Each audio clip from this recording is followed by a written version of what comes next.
सहजोबाई, बहुत ध्यान से सुनिएगा। सहजोबाई अपने विवाह के मंडप में बैठी थी। अपने पारिवारिक एक बड़े भैया थे, उनको उनकी रहनी से उन्होंने उनको अपना गुरु मान लिया। उनके विचार, उनकी रहनी, उनकी बातों से उनको अपना गुरु मान लिया। जब वो विवाह मंडप में बैठी तो सारा परिवार इकट्ठा हो गया। फेरे का समय आया तो उठी नहीं। पिता ने कहा, बेटी फेरे लेने हैं, तुम उठ क्यों नहीं रही हो? तो सहजोबाई कहती हैं, हमारे गुरुदेव नहीं आए, श्याम चरण दास जी नहीं आए। परिवार के लोग बोले, वो तो घर परिवार छोड़ चुके हैं, विरक्त हो चुके हैं, महात्मा हो चुके हैं, वो विवाह में कैसे आएंगे? सहजोबाई बोली, मैं विवाह तभी करूंगी जब मेरे गुरुदेव आके आशीर्वाद देंगे। पूरा परिवार दौड़ा दौड़ा गया, बीच में ब्याह रुका है। सबने जाके प्रार्थना की कि सहजो फेरे नहीं ले रही है। वो कह रही है, आप जब आओगे आपको देख करके विवाह करेंगे। श्याम चरण दास जी महाराज ने मन बनाया और विवाह में ना जाने वाले महापुरुष आए। जैसे सहजोबाई को देखा, पता नहीं उनके चित्त में क्या भावना आई और सिर पर हाथ रख के तुरंत आज्ञा कर दी, सहजो गुरुदेव आपकी आज्ञा हो तो मैं फेरे ले लूं, मैं विवाह कर लूं। तो गुरुदेव ने आज्ञा कर दी कि मत करो, ये विवाह तुम्हारे लिए उचित नहीं है। तुम्हारे अंदर जो निष्ठा है, जो भावना है, जो प्रेम है संतों के प्रति, भगवत प्रति, गुरु के प्रति, उससे तुम्हारा गृहस्थ में प्रवेश करना उचित नहीं होगा, अन्याय होगा, मत करो। परिवार के लोग चकित रह गए, ये कैसे हमारे गुरुदेव ब्याह में आके ब्याह रुकवा दिया, उसके मुंह पे बोल रहे हैं कि तुम ब्याह मत करो।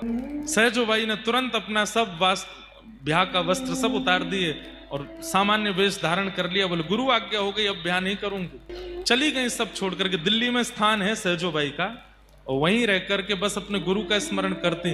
एक दिन उनकी गुरु निष्ठा पर ठाकुर जी रीझ गए। इतना प्रेम, इतनी निष्ठा गुरु के प्रति रखती हैं। गुरुदेव को प्रार्थना करके आई हैं कि हे गुरुदेव, आप मेरी कुटिया पर प्रसाद पाने आओ। तो श्री श्याम चरण दास जी ने एक समय दे दिया कि हम इतने प्रहर पे तुम्हारे यहाँ आएंगे। उसी दिन ठाकुर जी भी रीझ गए उनकी भक्ति से। सब लोग इधर देखो, ध्यान से सुनना। गुरु जी ने कहा, कल हम इतने प्रहर पे तुम्हारी कुटिया आएंगे प्रसाद पाने के लिए। ठाकुर जी भी उसी प्रहर का प्रतीक्षा कर रहे हैं। बोले, मैं भी उसी समय जाऊंगा और देखता हूं सहजो मुझे पहले प्रणाम करेगी कि अपने गुरुदेव को करेगी। देखता हूं कैसी भक्ति, कैसी निष्ठा। सहजोबाई अपने हाथ में पूजा का थाल लेकर के द्वार पर खड़ी हैं और तभी सामने मार्ग में दिखाई देते हैं श्याम चरण दास गुरुदेव। गुरुदेव को देखते ही नेत्रों से अश्रुपात होने लगे, रोम रोम कंपित होने लगा, मेरे सदगुरुदेव भगवान पधार रहे हैं।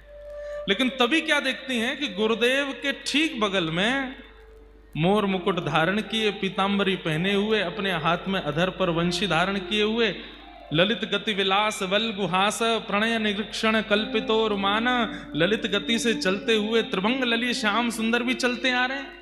बहुत प्रसिद्ध दोहा है, सब बोलते हैं, गुरु गोविंद दोनों खड़े काके लागू पाए, बलिहारी गुरुदेव की मोहि गोविंद दियो बताए। पर सहजोबाई की लीला में जो हुआ वो आप सोच भी नहीं सकते। गुरु भी आ रहे हैं, गोविंद भी आ रहे हैं, और सहजोबाई के हाथ में एक थाली लगी है। सहजोबाई ने क्या किया? हम होते तो क्या करते? गुरुदेव को पहले बुलाते और गुरुदेव आप भी साथ आ जाइए, ठाकुर जी का एक साथ पूजन करेंगे। लेकिन सहजोबाई ने जब देखा कि ठाकुर भी आ रहे हैं और गोविंद भी आ रहे हैं, तो बस कुछ कदम दूर रह गए। इतने में सहजोबाई थाल रख के दौड़ करके गई। पहली बार ठाकुर जी को देखा है और ठाकुर जी का हाथ पकड़ के खींच के अपने पास लाई और थाल हाथ में पकड़ा के बोली, आपसे मिलाने वाले गुरुदेव आ रहे हैं, पूजा कीजिए इनकी, मेरे गुरुदेव आ रहे हैं। ठाकुर जी सहजोबाई की ओर देखने लगे, बोले, सहजो मैं ईश्वर हूं, मैं परमात्मा हूं, मेरी कृपा से तुझे जन्म मिला, मेरी कृपा से तुझे दृष्टि मिली, मेरी कृपा से तुझे हाथ मिले, मेरी कृपा से पैर मिला, मेरी कृपा से वाणी मिली, मेरी कृपा से तेरा अस्तित्व है। और मैं तेरे द्वार पर आया, तू तब भी तेरे प्रकार ही जन्म लेने वाले, एक सामान्य मां के गर्भ से जन्म लेने वाली गुरु की पूजा मुझसे करा रही है। सहजोबाई कहती हैं, हे नाथ, आंख आपने दी, पर इन आंखों से देखना किसको चाहिए, ये तो गुरु ने बताया। हाथ आपने दिए, पर इन हाथों से सेवा किसकी करें, ये तो गुरु ने सिखाया। शरीर आपने दिया, पर इस शरीर से अगर गुरु नहीं मिले होते, शरीर आपने दिया, तो इस शरीर से हमारी गति तो अधम ही होती, हम तो नरक में ही जा रहे होते। पर हमें वैकुंठ का मार्ग दिखाने वाले तो गुरु हैं। आपने पंच इंद्रियां दी, आपने सब कुछ दिया, पर इन सब कुछ का सदुपयोग सिखाने वाले तो गुरु है ना। अब ज्यादा बात नहीं बनाओ, चलो गुरुदेव की पूजा करो। ठाकुर जी के नेत्र सजल हो गए, और पहली बार इतिहास में ऐसा हुआ, शिष्य बगल में खड़ा है, गुरुदेव सामने खड़े और ठाकुर जी दोनों की आरती उतार रहे हैं, सहजो बाई। और तब सहजो बाई ने एक पद गाया। सहजो बाई गाती हैं अपने गुरुदेव के लिए। और एक अभी आगे तो बहुत लीला हुई, अंदर घर में गए तो फिर वहां होड़ लगी, एक आसन लगा, ठाकुर जी बोले मैं बैठूंगा। सहजो बाई बोली एक बात कहूं? ठाकुर जी बोले हाँ बोलो। आपको बुलाया था क्या मैंने? आप बिना निमंत्रण के आए हो। आसन तो निमंत्रित व्यक्ति के लिए लगाया गया है, तो गुरु जी बैठेंगे, गुरुदेव को बैठा दिया। और तब सहजो बाई ने अपने गुरु को केंद्र में लेकर के एक पद गाया, हे मारी झिड़को तो नहीं जाऊं, मारी झिड़को तो नहीं जाऊं, मारी झिड़को तो नहीं जाऊं,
मत जावे दीजो, विषय और मत जावे दीजो, दूर दूर जाऊं गहली जो, दूर दूर जाऊं गहली,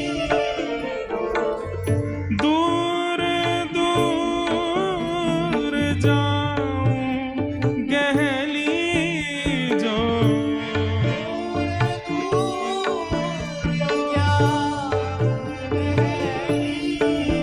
हे चरण दास कहे सहजो दासी, चरण दास कहे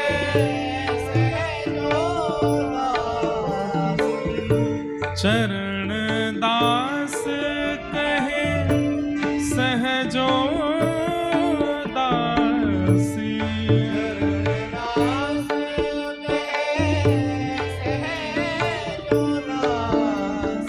हे हो रक्षक पूरण अविनाशी,